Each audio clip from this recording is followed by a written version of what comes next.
Waka, what's up, and welcome back to the channel for yet another FC Finch review, and we're putting Eaglemoss back on the table, and today on the table, we are taking a look at another oldie, but another goodie. This is one of the first specials, not exactly the first special release from Eaglemoss, but we are going to be taking a look at the official Star Trek Starships Collection U.S.S. Titan, the first one, and yes, we did previously take a look at a Titan before we took a look at the lower decks deco of the U.S.S. Titan, and now we're going to take a look at the first release, which I believe is based off of the concept shots before lower decks was probably ever even conceived, and we're going to be taking a look at that today. This is, of course, in the smaller decorative size, but nonetheless cooler. And by the way, we do have another Titan on the way. For those interested, you might want to sign up at Fan Home. They are starting up the collection, I believe, towards the end of the year, and if you want a shot at the Titan A from Star Trek Picard Season 3, that I believe is one of the ships on the roster, so definitely check them out. I'll put a link in the description down below so you could check that out yourself. But with all the reviews, we are going to take a quick look at the box, since this sits in storage for most of the time, and of course this is how most Eaglemoss ships are packed. No major packaging, just a plastic bubble, and you got the stand arm here, you got the stand base, and then you got the ship right over there front and center for the marketing. This is early on in the collection, so we got the big four: Star Trek Voyager, Deep Space Nine, The Next Generation, and Enterprise, Star Trek the original on the top, and then of course a bunch of legal mumbo jumbo right here, and nothing on here. And then of course on the back we have StarTrek.com and a nice Federation Delta symbol. And we're going to put the box off to the side so we can take a look at the magazine. So this magazine will cover stuff that's a bit different from the lower decks, and of course the lower decks obviously will cover things lower decks related. And of course we have a nice shot of the Titan, my favorite Star Trek ship, by the way, NCC 80102, U.S.S. Titan. It's a Luna class, launched in 2379 at a length of 454 meters and warp 9.9. Very fast ship. And then of course we have the table of contents: U.S.S. Titan designing the ship, not too much as she was just a concept at this point.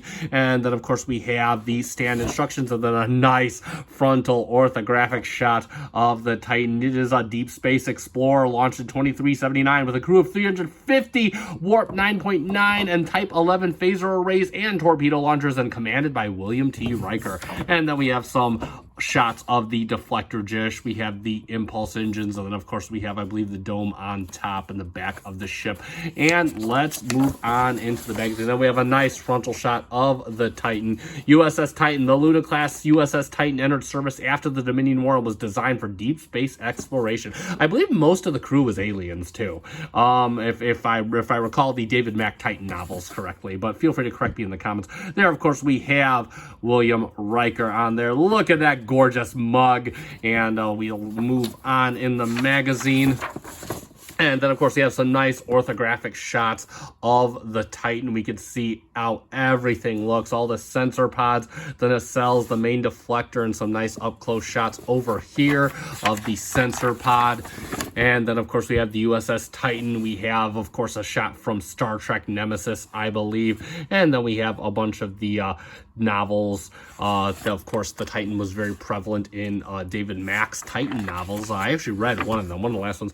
And here we have a bunch of concept drawings. Of course, I always love these, just the concept art of what the ship could have looked like. Of course, if you have actually watched Trek Yard's episode on this, I believe the artist was going for making a ship that looked like the USS Enterprise from the top, but still had the underswept nacelles of the USS Reliant. So just a little cool thing. Some of these ships definitely kind of appeared in Star Trek Picard in some variation or another. They kind of look like that. And then, of course, yeah, you can see it's got the upper view of the Enterprise, and then of course we have kind of like an Enterprise style, like the showing the secondary hull, some in-depth orthographic views. And then if we move on, we have another shot of the USS Titan. I believe more shots from the novels. And then, of course, I believe it looks like a scale model of the Titan. We have a bunch of other art, some art of the Luna class looking very, very cool. I love how they have the nacelles and impulse engines glowing. And then, of course, you have the U.S.S. Titan NCC 801802, infinite diversity in infinite ways. Another shot of the Titan on the back and upper orthographic view of the Titan. So let's get this ship unboxed and do our stand instructions. And it's not often that we are treated to unboxing a ship, so we're just going to take the plastic bubble out, and it does kind of sandwich itself. Just comes with a top, and you can see the ship, the stand is held in there nice and loosely. We'll take the ship out, just set it off to the side over here, and we can take the stand out, just pop it right out of the bottom. And this works as every other Eaglemoss stand will. You just plug it in, and it is pretty firm. And I'll get my little plastic acrylic stand here so we can kind of see the ship, and we'll get the Titan. And the way this is going to seat is you're just going to slip it in between these cells. It's going to go right over the warp engines, and it has kind of an upright stand, so it looks like it's blasting off into outer space. And we got the table cleaned off here so we can take a look at the Titan front and center. And, you know, I gotta be honest, I'm kind of pleasantly surprised to revisit this. This has been in storage for a while. And after I got the lower decks Titan, you can watch my review of that, which I thought was just awesome looking. I kind of forgot about this. And now that I look back at it, it does look a lot better than I remember it. Like, I mean, it looks really good. And I think maybe just because I haven't looked at it in a long time, but we'll go over it. And you can see it's really good. It's not as colorful as the lower decks, but this carries the kind of more bland traditional Federation color palette. You do got a lot of nice grays, just a nice solid color gray into a deeper color gray. Tons of molded detail. Got some venting right here by the bridge dome. You got the escape pods all along the side. So you got kind of that catamaran style that the Akira class has, with the bridge like kind of shrouded between these two areas. You got tons of window detailing, and of course no indents for the window, so nothing looks out of place. Again, the escape pods are all done in molded detail that you can run your fingers over. U.S.S. Titan NCC 80102, and you got a phaser strip extending around the circumference, or whatever it is. It's an oval, so I'm not sure if that would qualify as a circumference. You have the sensor dome up here, and of course you have the little ports done in a nice blue, and then you got kind of like a gray on the spine. I believe this is supposed to be a running light done in red, and you got green. Yeah, they're running lights. So, and just tons of molded detail along the sensor pod. The sensor pod does kind of look angled. I'm not sure it's supposed to be like that. I don't think it is, but it's a very, very minor complaint on this thing. The deflector is a painted blue, but it does look very nice. It's just kind of a nice eggshell style blue. And then of course you have the sensor pod on the bottom done in a very similar format. Lots of molded detail along the bottom. Then of course you have the escape pods all molded into there. NCC 80102, U.S.S. Titan. And if you move along the star drive section, you can see U.S.S. Titan, United Federation of Planets. And it's got kind of, I believe this is the hydroponics bay down here. You got the phaser strip along the bottom. I believe this is the captain's yacht right under here for the ship, and then more escape pods obviously as we head to the engineering sections. Nice Federation pendant front and center, mostly void of detail. Otherwise on the secondary hull, I'm okay with that. It has a nice clean look to it. No detailing for the, in fact it's an open area for the impulse engines, but nevertheless you just kind of treated as some open area. But you can see the nice where the sensor dome sits off. Nacelles look okay from an alignment standpoint, and even got the U.S.S. Titan detailing on the back. That is great for a model of this size.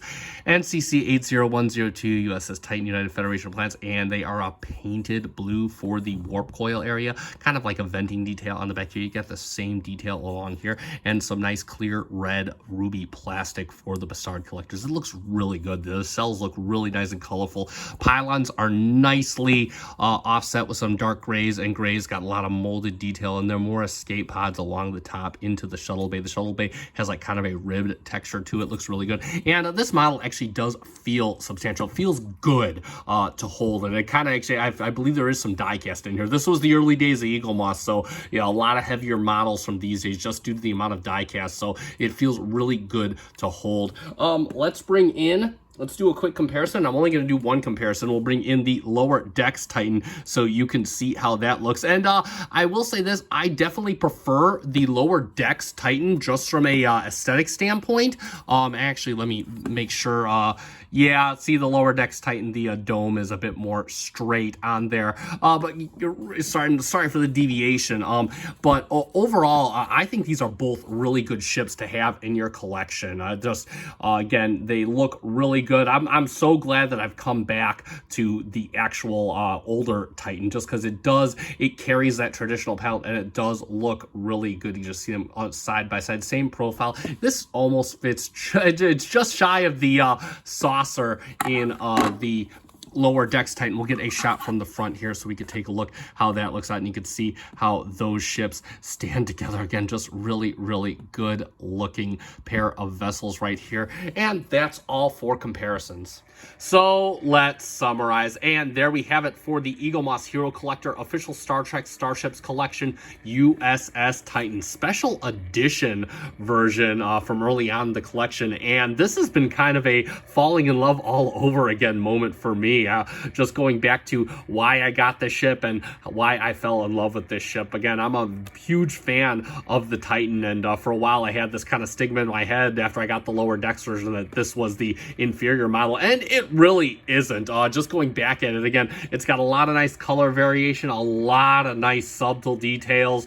This, in my opinion, is one of the Eaglemoss greatest hits. It's got a nice solid weight to it, especially for a ship of this size. If I had to complain about something, yes, the center dome is a little bit cocked awkwardly. I don't notice it, nor do I care. And of course, you do have the impulse engines missing and just kind of a nice big gap, whereas on the lower decks they are filled in. But you know, for a model of this size, I'm not going to complain that much. I think this model was a home freaking run. And if you are a huge fan of the Titan as I am, or just like the underswept nacelle designed ships, or the previously concept ships, because this is now a canon ship, then definitely you will love having this in your collection too, or the lower decks version, or just do what I did and get both.